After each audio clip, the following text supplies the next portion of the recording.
Hello friends. Today we will be talking about the spread of Jainism in India.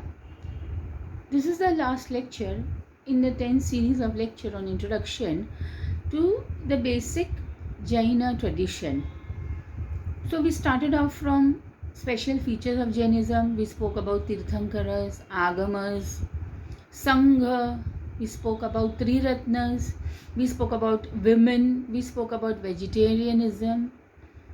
And now in this last lecture, we will see how Jainism spread in India after Tirthankar Mahavira, the 24th Tirthankara.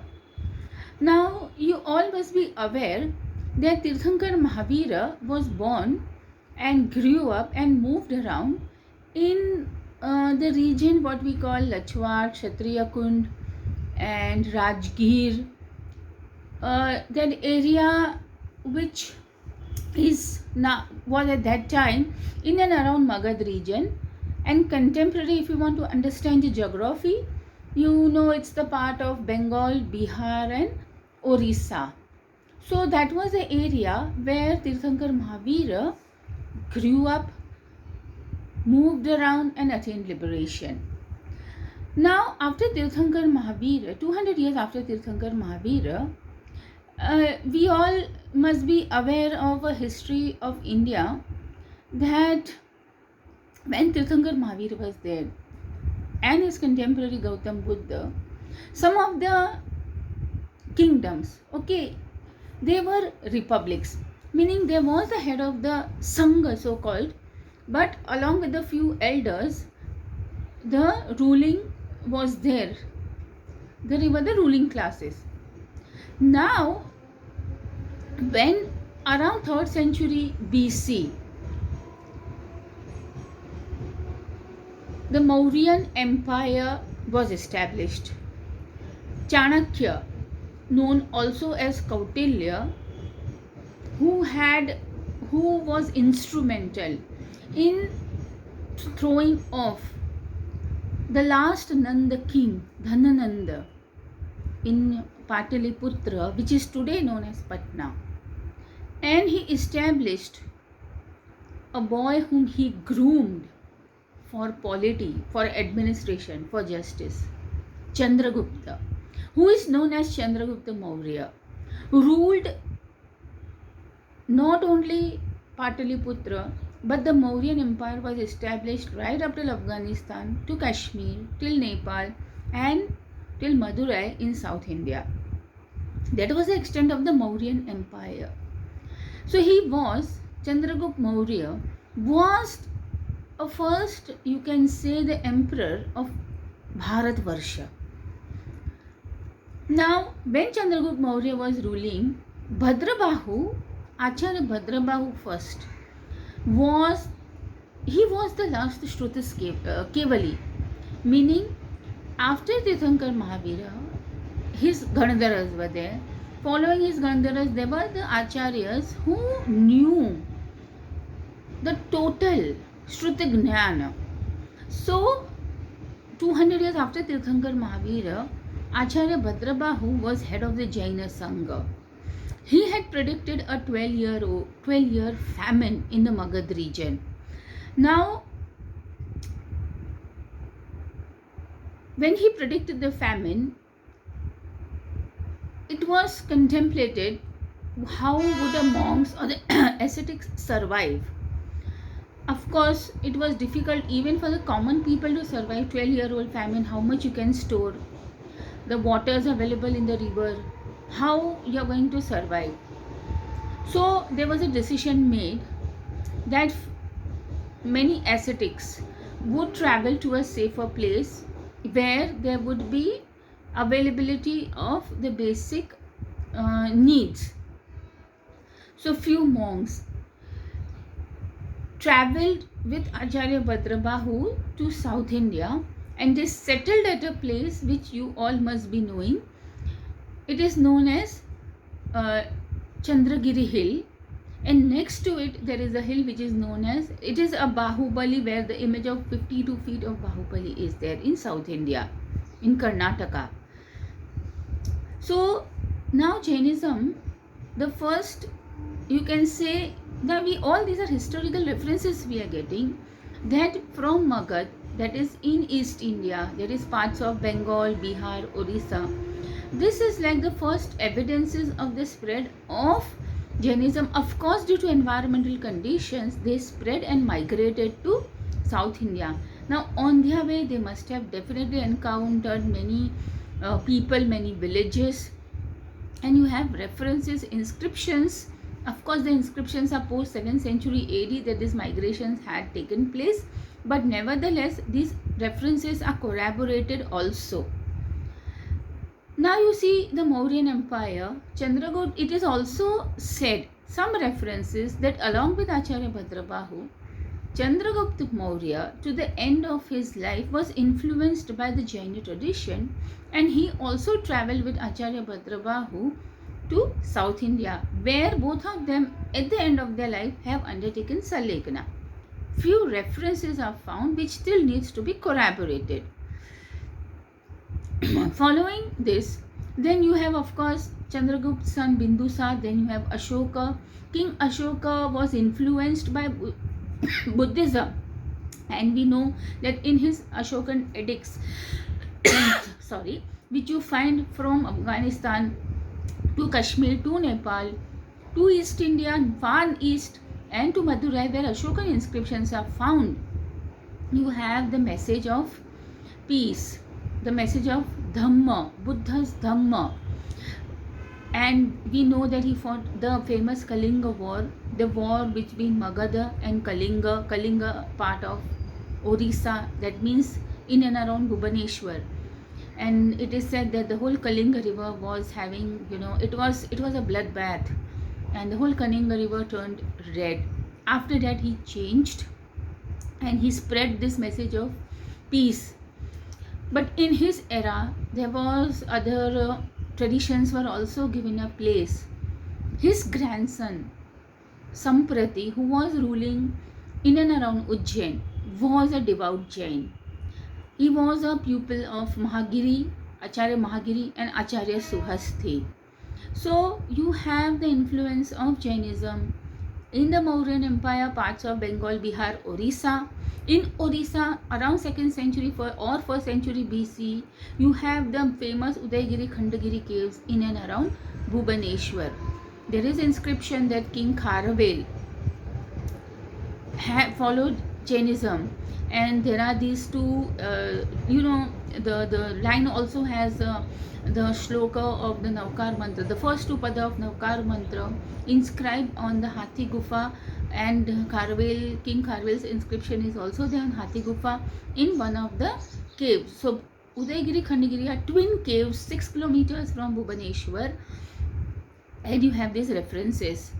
Then you come to when this migration has taken place. Then I mentioned about King Samprati, who was ruling in and around Ujjain.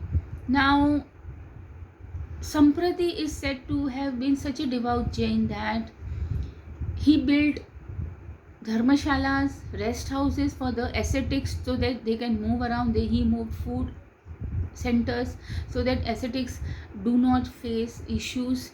He also sent spies in the garbs of the monks that they are safe while they are traveling, to ensure the safety. Then he also held festivals of the Jain, whatever the festivals were there in the Jain tradition. He collected his vassals, meaning the kingdoms which were under him. He collected them and he spread the message of Jainism. Now following this, what had happened over a period of time? I had spoken to you about the first council which was held in Pataliputra under Stulabhadra. So when Acharya Bhadrabahu went away, Stulabhadra was the head of the Jaina Sangha in Pataliputra. At that time, first council for the writing the Jain Agamas. Writing meaning composing the Jain Agamas was met there. Now you see that after the famine, Stulabhadra met, but there were compositions. Writing had not yet begun because everything was handed down from oral tradition. Then you come to Mathura. Now by that time the monks have migrated and travelled, and they were there in and around Mathura. In Mathura, we have this big stupa Kankali Tila. Now there are references or there are mention that this stupa belongs to the Parshvanath era or to the Shupashvanath era. But history would say something, faith would say something.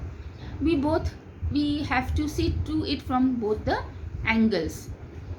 So now Ujjain, Mathura, Madhya Pradesh becomes the center of the Jaina activity. So the second council was held in Mathura around 2nd or the 1st century BC. Now here also passing on the oral tradition was still continued. That means Guru Shishya Parampara, this passing of knowledge from Guru Shishya Parampara was continued. Still nothing is being written down. It was only the oral compositions. Thereafter, now here what happens in Madhya Pradesh, very important places are there which carry on the legacy of Jain tradition. Now in Khajuraho, if you go, the Chandelas, famous Khajuraho temples are there, the Hindu temples are there. There are also the Jaina temples around 10th or 11th century AD being built over there in Khajuraho. Then you go to Gwalior. In Gwalior, on the hill, Gopachal hill, you have huge images of Jaina, 24 Tirthankaras of the Jains in Gwalior. Then of course I mentioned about Mathura, Kankali, Tila, and then Mathura, of course you have, that is in Uttar Pradesh. And so these few places I mentioned, they are very important to understand the legacy of the Jain tradition, which spread through the monks, which spread through another important factor one has to understand, which spread through the traders, to businessmen, through kingly class. Now then it is all this built architecture. When does one build? When you have the support of the kings and when you have big businessmen supporting this. Also on the borders of Khajuraho, on the borders of UP-MP, you have Devgarh, and in Devgarh it's of course a 6-hour drive from Khajuraho. You have the famous 32 temples. They are the Digamba Jain temples, which are, of course, they are small or big in size, and the unique feature of those temples is more than 1000 hairstyles you will see of males and females. The unique temples and different unique specimen of architecture one will find in Devgarh. That is again, I say, on the borders of UP-MP, 6 hours from Khajuraho. Now after that we move on to Gujarat. Now Gujarat becomes another big center for Jainism. Again, as when we did the topic of Jain Agamas, we understood that next 2 councils were held in Gujarat. In Gujarat, there was a widespread influence of Jainism. Of course, in 5th century, you have the finalization, 5th century AD, almost near to 5th century AD, you have the finalization of the Shwetambar canons, whom Shwetambars say that these canons are finalized, the scriptures are finalized. Under Devadi Ganesh Ramashraman, they were finally written down, codified and written down. So you have the 45 Agamas. So the kings, the queens, when they supported, it took almost 12 years, 500 monks to have meetings, conduct meetings and finalize these 45 Agamas. So this is according to the Shwetambaras about the scriptures being written down. But my point is to say that how Jainism travelled from Magad, East India, Central India to West India, and the first migration which took place was from to South India. So you have from Bengal, Bihar, Orissa, okay, and then it travelled to Karnataka. From Karnataka, it travelled to Tamil Nadu. It travelled to there are few temples in Kerala also. But still, one has to do a lot of historical study as to how and when it spread in Kerala, and to a certain extent, some amounts you find references in Goa.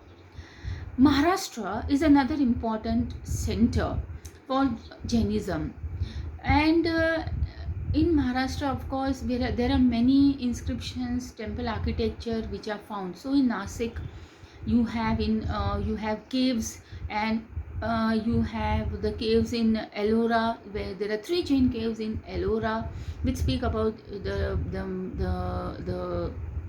spread of Jainism. Then you also have the spread of Jainism to Rajasthan. Now, mostly you will see in Gujarat and Rajasthan, you will have the Shwetambar tradition. And if you go to Tamil Nadu, Karnataka, Madhya Pradesh, then you will have the spread of the Digambar tradition. It is not that the other is not present, but they are present. I will also give you few examples of few kings and queens who were patronized Jainism. In Gujarat, we know around 11th century AD, Acharya Hemachandra was influenced by Acharya Hemachandra influenced Siddharth Jaisin and his nephew Kumar Pal. Now, there are references which says that in Gujarat, the spread of vegetarianism, the spread of non-violence, peace, vegetarianism is with the effort of Acharya Hemachandra, who is known as Kalikal Sarvagna. So he was instrumental. He influenced Siddharth Jaisin. He influenced Kumar Pal, that they have given patronages to build temples and donated land to build rest houses, dharmashalas, even so much so insect houses were also built. So in Patan, in Shatrunjay, Palitana, you have huge temples which are built. Vastupal, Tejpal, they have built temples in Abu, that is at the near, of course it is in Rajasthan, but on the borders of Gujarat and Rajasthan. So these were the references how kings have patronized Jainism. You go to Rajasthan, in Rajasthan you have another important factor I'll mention. Now in Rajasthan there's an interesting story. We all know Osiaji, okay? Osiaji, which is there from Jodhpur. Osiaji is maybe a 1 hour or 1.5 hour drive. Osiaji, there is a temple of a Devi, Shakti worship. It's known as Chamunda. Now, when Acharya, there was with Acharya almost 1800 years ago, or even some say first, second or second century AD, this Acharya is there. Now he sees a lot of violence is being done.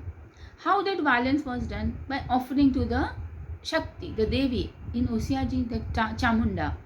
Now, then he saw, if you turn the Devi into vegetarian, people will turn vegetarian, because so much of violence was going on. So there was some miracle which took place, which probably he must have induced, and the Devi turned vegetarian. So that whole area around Osiaji accepted Jain religion. Now in the topic of non-violence and vegetarianism, we have touched that. So those people who now from Osia, they are known as Oswals. So this is, so today there is no animals or birds are not being sacrificed in that temple Osiaji. Rather she has become the protective deity or the family goddess of all those Oswals who have migrated from Rajasthan for some again environmental geographical regions and traveled to different parts of Kutch, Gujarat, and they have settled there. So the cultural legacy of Chamundama is carried, and also they follow Jainism. So they are known as the Oswals from Osiaji. Now, of course, another important factor, that there is an influence of Jainism you see in Punjab also. Okay, in Punjab. And you must be knowing, this is the first contemporary Jainism I'm talking. Acharya Vijay Vallabh Suri has very much influence in Punjab, and there are lots of other acharyas you will find in Punjab. In Rajasthan, of course, you have Khatar Gaj, Tera Panth, Stanakwasi. Over a period of time, these sects have emerged due to certain conditions, and Jainism has spread through these acharyas, kings, business classes. Then you also have interesting narratives from South India, that is again 1700 years ago. The Ganga Kingdom was established with the help of a monk. And even there is this narrative of the Hoysala king. Now, what is the story of Hoysalas?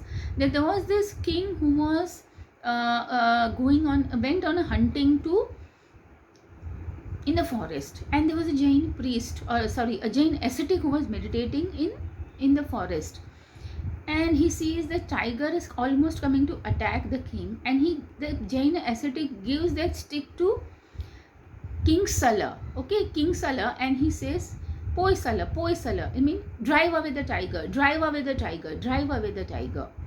And since he saved the tiger, this king accepted this ascetic as his guru, as a Rajguru, and the kingdom is known as Poi Sala becomes Hoysala, Hoysala. So this is how you have interactions of the king and the ascetics gaining importance, and how the Jainism spread. Then there is another narrative which says that two princes from North India were driven away due to some rivalries, and they traveled to South India. So again, with the help of another Jain Acharya, these these two princes were able to build a kingdom which is known as a Ganga kingdom, which survived more than 400 years in South India. Now, up to 8th 9th century AD, Jainism had a very strong hold everywhere in India. Through, as I said, see, once this religion actually survived, or it was contained, hold on, in the business class, then, and in the class of the Kshatriyas, and then in the business class. But by 8th 9th century AD, there was a little bit of downfall in the spread of Jainism. For whatever, there were many reasons. But here one has to understand that these are the few states in which Jainism is prominent today also. Karnataka is there, Tamil Nadu, you have Gujarat, Rajasthan, Punjab, Delhi, Uttar Pradesh, Madhya Pradesh, Bihar, Bengal, Orissa. You have the references of Jainism being there. Why here? If you go prior to partition, you have the Jain tradition followed, Jainism spread in Pakistan also. At that time, of course, it was a part of India. So you have in Lahore Museum, you have Jain images. There were huge libraries. In fact, 4 years ago, the last Jain family traveled from Lahore to India. There are many Jain temples in and around Lahore and other places. Right, of course, Afghanistan. In Afghanistan, you have the Sirkap, the place which is known as Sirkap. You have a stupas over there. The tradition of stupas was there in Jainism. Also, we understand stupas only in Buddhism, but it was there in Jainism. So you have this in Sirkap, that is on the borders of Pakistan and Afghanistan, and that there is an inscription and there is a votive which says that here Rishabdev and Bharat were there. They were moving around in that area. So it is not that. So this is, I'm talking about prior to partition, because that was a part of India or Bharat Varsha. That's why I am mentioning all these things. We know about Buddhism being present there, but you also have Jainism over there. So these are the matters of further research. So I have given you a bird's eye view about how this Jainism has there through these kings and business class merchants, and we need to go into the detail. Of course, there is a very interesting book. Many books are there on Jainism in Andhra Pradesh, Jainism in Karnataka, and the history of Jainism. So in this bird's eye view, you understand how it has traveled due to certain geographical reasons, due to environmental conditions, due to certain political conditions. Of course, there were rivalries also, like Kumar Pal's brother did not approve of Jainism. So when he comes to throne, he approves of Shaivism. So there were lots of conflicts. In South India, there is a conflict of Jainism and Shaivism. So there was some amount of rare fights also, as the references say. But more or less all the three traditions survived. That is Vedic religion, Hinduism and Jainism survived in India and are still surviving peacefully. So here in this 10 series of lectures. This was the last lecture of Jainism in India. So I thank all of you for enrolling for this course, and following that we will have another 10 series of lecture where we talk in detail about the Jaina philosophy. Thank you so much, all of you.